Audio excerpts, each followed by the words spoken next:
Welcome to Manager Tools. How to do a phone screen interview, part 3. Here we go. A lot of managers are surprised, Mark, when you tell them that the manager should actually make the call to the candidate, not the other way around, not the candidate calling. Yeah, and we can discuss that more, but it's really easy to come to that conclusion if you ask the companies who are really, really good at hiring really good people, who have really rigid processes with high standards. If you ask them, they say, no, we're the one that makes the call. This is simply how it's done. Recruiting and hiring managers want to send a message that my time with you is important to me and I care enough about it to be prepared and to be prompt. Now, I'm going to give you guys an out. You don't have to do it this way. This is not black and white. Mike, I think part of Manager Tools' value is to help people understand at one level what other people are doing, because the average manager doesn't know. I mean, That's right. We talk all the time about the average manager. It certainly was true for you and me as we were learning, was like, everybody else knows, but I don't. And I'm worried that people will find out I really don't know what I'm doing. I'm making my best decisions, but I don't know if there's any better way. I don't know if there's a right way. Right. And all the other managers that you know are also afraid. So they're not telling you what they're doing because they're afraid it's wrong too. Yeah. There are plenty of managers who say, I'm going to give them a time to call. And if they're not professional enough to call me at that time, that's a reason to say no. And guys, that's a reasonable application of the underlying purpose of this process, which is to find a reason to say no about the candidate.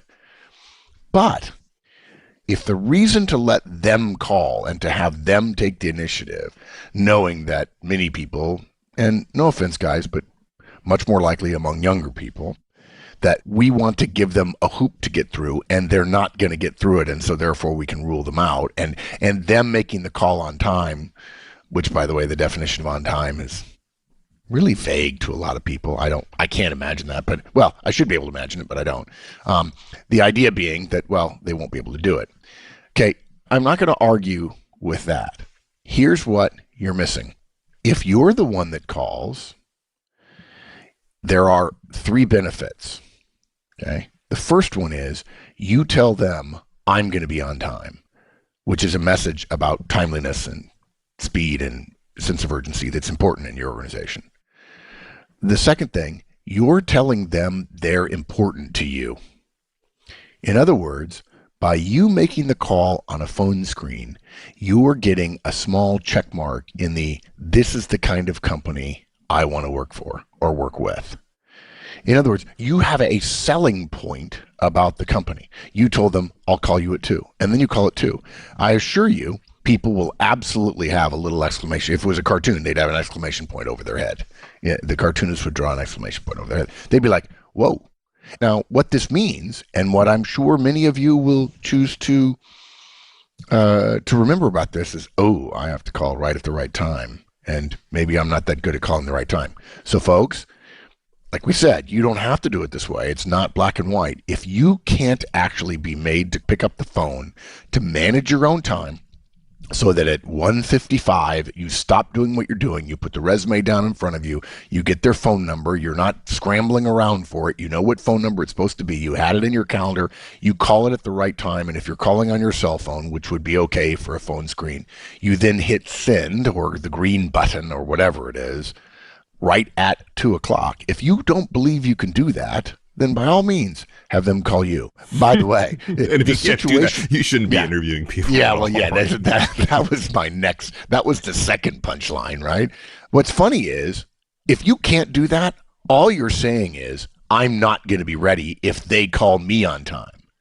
And so what managers, in my experience, Mike, or in my opinion, what managers have done have said, well, I don't want to tell them I'm going to call it 2, because if in fact I call it 2:05, I'll end up having to apologize. It's not a good start. Well, who's in control of your calendar other than you?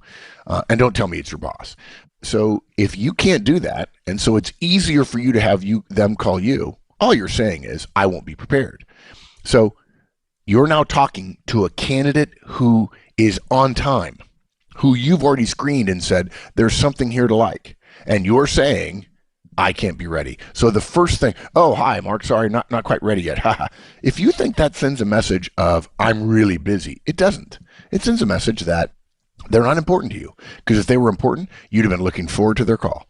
In fact, I can tell you, I've done this 500, maybe 1,000 times in my life. I've called people for phone screens, and I've called precisely on time. And they're like, wow, you really meant 2:00, which of course is their way of saying nobody else does this, or I don't do this. I'm not that on time. I say, oh yeah, this is important to me. You've made it through our first screening, and time is valuable to me, and I said I'd call you at 2, and this is the most important. These calls are the most important calls I make in terms of all the other things I do today at work, because you and I may work together for 25 years. You made an important point about selling, and we haven't talked a lot about that on this cast, but in fact, you are selling. It doesn't have to hard sell, right? But you're selling sometimes by subtle things. And Yeah. the whole purpose of the phone screen and the interviewing process, like we've said several times, is to find a reason to say no. Well, candidates sometimes think the same way. And this whole process is designed to find the very, very best people. And I guess what?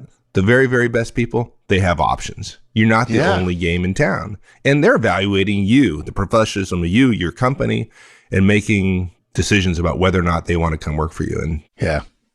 When we talk about both sides of the coin, I think if we have high standards, we call on time, we make the call, we are sending a message how important we are, this is to us.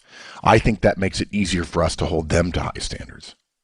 And I got to tell you, if somebody calls you at 2:05 and they get your voicemail, do you really think you're going to be able to tell them this is important to me? It's not.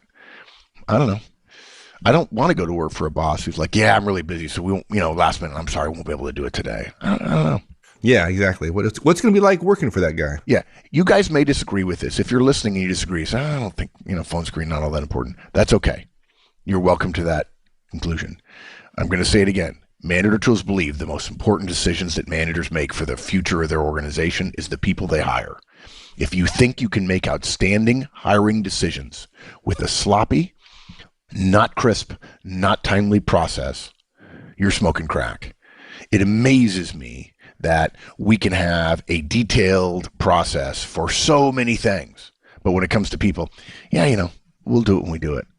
It just doesn't make sense to me. No. So we recommend you make the phone call. You get some benefits around marketing/selling, the kind of person you are, the kind of manager you'll be, and so on. Do you have to do it that way? No. But as I've said before, I know it gets me in trouble with some people who don't like me, but if you're the manager who doesn't want to make the phone call and you want to be a little bit soft and loose on time, that's okay. I want the team next to yours. I'll be the guy who calls my candidates on time. There you go. There you go. Making friends again. Well, no, look, if it's a competitive environment, and look, I shouldn't say it that way. What I should say, guys, is this is our recommendation to you. Do it this way and reap the benefits. Right. Can I say one more thing? When it comes to phone screens and interviewing in general, there's no way that you can truly understand in detail another person exceptionally well in an interview. To therefore say, I can't get it all done in an hour, but I'll be 5 minutes late, and so therefore I'll cut out what amounts to, 5 minutes out of an hour is nearly 10%. If you're 5 minutes late, you've thrown away 10% of the value. What's more, you're going to start off on the wrong foot. I don't get it. Either it's important to you, and so therefore you apply high standards to it, or it's not. So being on time allows you to control the interview so you can get as much information as possible. So you end up with a much higher likelihood that the yes you give them about yes, come to the next level, or the no that you give them is clear in your mind, and therefore easier to communicate to others and, of course, to the candidate as well. Cool. Let's talk about the call itself, right? And like all interviews, it generally starts with brief introduction, brief chit chat. Yeah. Hi, Mike. It's Mark. Hope you're doing well today. Yeah, exactly. So you don't start off. Hi, Mark. It's Mike. Tell me about yourself. You don't. Yeah, exactly. Don't recommend that. Yeah. And for the record, we've got guidance about the beginnings of interviews elsewhere. But you're right. A little bit introduction. Hi, Mike. I'm Mark Horstman. Blah blah blah. And it only takes 1 or 2 minutes. It's just polite human interaction. If you go right into tell me about yourself, let's get started. Hi, Mike, it's Mark. Let's get started right away. Tell me about yourself. Some of you will say, well, that's efficient. And you'd be right. But it will negatively affect your ability to hire, which makes it ineffective. So we don't do it. Yeah, I think some people think about putting candidates under stress, right? So if we start right away, puts them under stress, and You're totally right. gives us a better chance to see what the candidate is made of. I think we've talked about this before. Lately, I've been doing, I just finished a week where I did 3 effective interviewer conferences. Folks, if you don't know, we do effective interviewer conferences across the U.S. and overseas as well. And we're going to add more next year because of the demand we had this year. And I talk about this all the time, that really good interviewers are really good at telling people what's going to happen. Giving candidates a process overview is super important. If you try to make it too efficient and you end up coming across as brusque, when candidates say they really want a conversational interview, which by the way, they don't actually know what they mean, and what they mean is not what you want to give them, but they need to feel that they've had a conversational experience with you. You cannot, anything stress related is inherently bad. There is already enough stress in the process. Simple.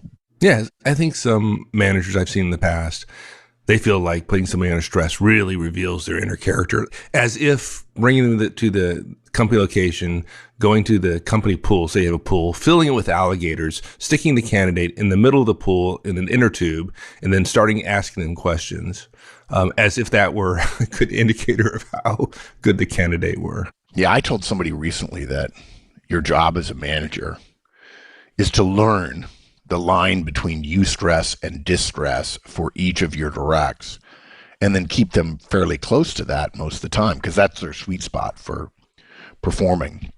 And he said in response, look, what I do is I just ratchet up the stress to a super high level and then gradually work it back down until I find what they can deal with.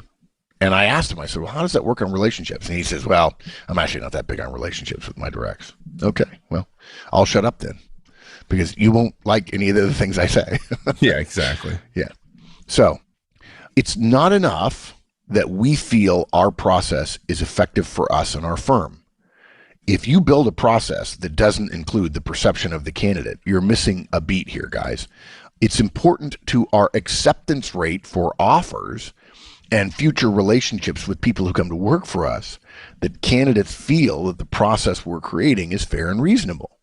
And here's where it gets really interesting. Candidates who are told no, there's data on this, and believe the process they were exposed to was fair, handle the rejection way better.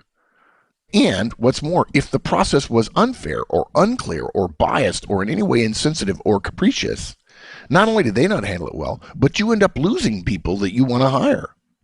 So tell candidates what's going to happen. Okay. Let them know in advance, this is what I'm going to do in this phone screen. And for the record, when we say screen, phone screen means on the phone, and it means a shortened, high-level interview. But a screen is not an interview. It is an interview. In fact, as we've said before, from the moment you start seeing a resume up until the moment you offer them the job, and even until after they accept and so on, you're evaluating people. During some of that time, you're interviewing them, but all the time you're evaluating them. But a screen is simply a shortened interview. It is still an interview. Here's how it might sound. Hey, Mike, before I ask you my first question, I just want to explain generally how this process works relative to the phone screen. This phone screen is our first step. It's only going to be 30 minutes long. I may only ask you 1 or 2 or 3 questions, depending upon your answers. I'm going to probe. I'm going to interrupt periodically for more information. Don't worry. That's normal. I won't have time to ask for your questions generally, depending upon how things go. So we'll save those for an in-person interviewing day if we take that next step. I probably won't be able to give you a yes/no answer about inviting you back for the next step during this call. It's possible, but it's not likely. I'll want to think about this and other phone screens I'm doing, and maybe share my thoughts with others here internally. That said, because I've been interviewed before and I know I don't like hearing, you will hear from me one way or another within a week at most. So now I've told them what's going to happen in this interview, and I've told them kind of how it fits into the big picture. And that'll relax a lot of people. Uncertainty about what's going to happen next when you care about the outcome is an opportunity for stress. And we don't need that kind of stress. Right. And it will relax them not only before the interview starts, but also after the interview is over. Right. You don't want them stewing for a couple of days wondering what's going to happen next. That's not useful. Exactly. Okay. And after that, we get to what is probably the meat of the phone screen, which is the tell me about yourself question. Yes. We have to start somewhere. Tell me about yourself is probably my second favorite interviewing question. I've actually conducted some interviews, full interviews, not phone screens, where the tell me about yourself answer took 7 hours because of the number. Well, if you remember, Mike, we interviewed somebody out at Pebble Beach a number of years ago. Oh, yeah. And took quite a while to get through it because we needed to understand what were the choices, what were the decisions, because for the kind of positions we're hiring for, decision making and clear principles around that were really important to us. And in our mind, whenever we hire, we put upon ourselves way too high a standard, which helps us enormously, but at the time it feels bad, which is this person's going to be with us forever. And I know that in today's world, that's not a standard that the gig economy follows, but the gig economy doesn't produce superstars, in my opinion. No offense, guys, but we assume somebody's going to be with us forever. And if you put that higher standard on it, you won't ever regret hiring somebody because you had too low a standard. That said, it's my second favorite because, of course, behavioral interviewing questions are my favorite. Further, if we've looked at their resume and maybe even HR's gotten involved or not, we may never have spoken to this candidate before. And this is going to be the first interview question you get to ask them. And they would probably tell their friends, oh, yeah, they've started interviewing me because they asked me a question rather than the resume screen. And resume screening and application screening is a complete black hole to candidates. And they wouldn't say I'm being evaluated. They would say I sent my stuff in. Oh, they called me for an interview. Wow. But they don't know. I mean, even if they do it themselves, they don't really think about what process went through. Okay, let me go back and say something that I mentioned earlier. We want to keep in mind here, guys, that there's a difference between the actual interviews we conduct with candidates and the overall evaluation we're constantly in the process of making. Remember, I said earlier, this is an interview, but we're also always evaluating. Effective managers are constantly evaluating, constantly measuring as the process unfolds, even when we're not conducting a proper interview. So in my mind, tell me about yourself is a great first significant interview question. For the vast majority of people, it doesn't require preparation specific to your organization or role, right? It relies on their knowledge of themselves, about which there can be no better expert than themselves. And what's funny about that is some people will actually say, well, I haven't really thought about it very much. And they think it's their way of positioning a very casual, sort of offhand answer. And I always wonder about that. You want to be casual and offhand about this interview? You're the one that sent me the resume. You're the one that says you want the job. You know what this process is. You don't have a job yet. You're supposed to be impressing me, and you're going to be offhand about it. And in fact, Mike, I've come to the conclusion, and I'm sure a psychologist would tell me I'm perhaps wrong, but I have come to the conclusion that that is their way of dealing with the stress of rejection. They're simply saying in advance, I don't care what you think about me. And I got to tell you something, that bugs me. Because there are going to be 100 other times where they're going to be asked to step up and do well for the organization. And if their response is, I messed it up. Yeah, it's no big deal. I'm sorry, that does not impress me. I want people to feel success and I want them to feel failure. I'm not going to punish them for failure, but I certainly don't want them saying, well, yeah. Yeah, you want them to care about it, right? Yeah. The assumption if you care, you're going to try to improve it. And in fact, they do care, but their ego has to have a way to avoid the danger of caring about something they do poorly. And so they simply say, oh, this is no big deal. I don't like that. Now, the other side of the coin is a really well-prepared candidate. 10 to 20% of their tell me about yourself answer will change based on your job, your role, your company, the opportunity they're interviewing for. I love that. And people actually tell me, yeah, I have the same words every single time. No, you really shouldn't, depending upon the role, right? You'd highlight things slightly differently. And it's not a speech. The other thing that makes it a great first significant interview question is it's expected.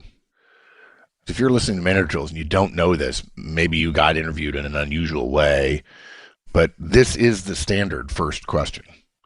And good preparation on the interviewee side for tell me about yourself is probably one of the single biggest separators once we start interviewing people, right? I mean, it's this guy's not ready. He's got a 30-second long answer and a minute long answer. I remember talking to somebody who asked me once, how do I think they did in an interview that I wasn't in? And I said, well, tell me about the questions. And they said, well, they asked me, tell me about yourself. I said, well, what did you tell them?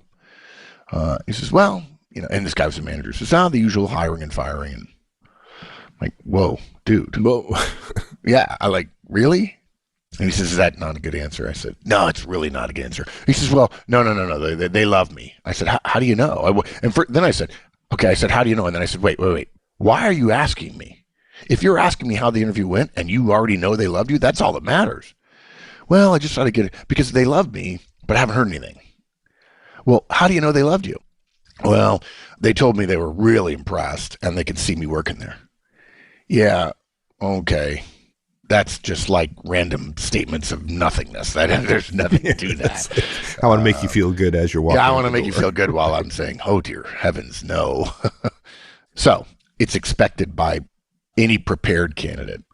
Guys, you can't do an internet search of interview preparation and not come across this question. And unfortunately, you can also find a lot of bad guidance about how to answer it, which in fact we have in our interviewing series, right? One of the key points you're making, though, is that since it's expected or should be expected, if the person does poorly, it's a real easy discriminator, right? Yeah. This is a question every interviewer asks. This person was poor at it when they had every opportunity to prepare.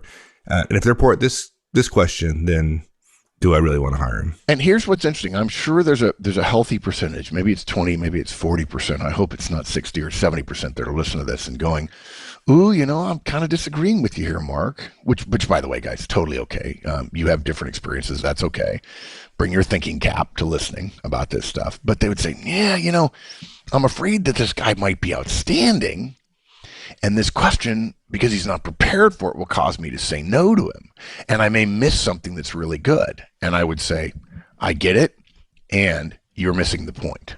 Yeah, go back to the first point.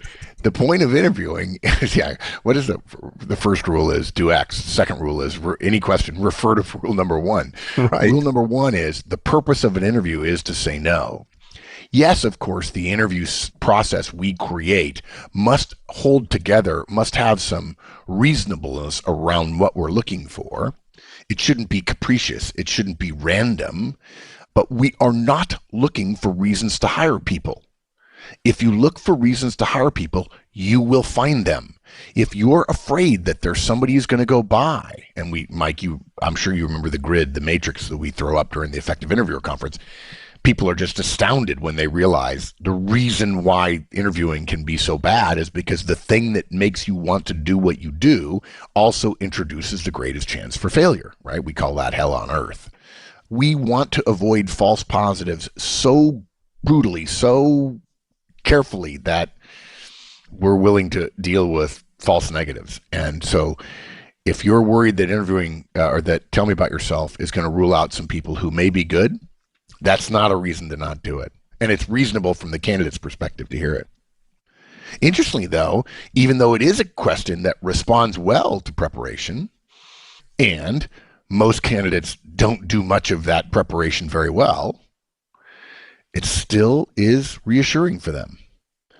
It reduces as much as possible the chance that fear and nerves detract from the rest of the candidate's performance, because the majority of them are expecting it. And it's funny to think that I know it sounds weird, but the majority of them expect it. And a few of them prepare.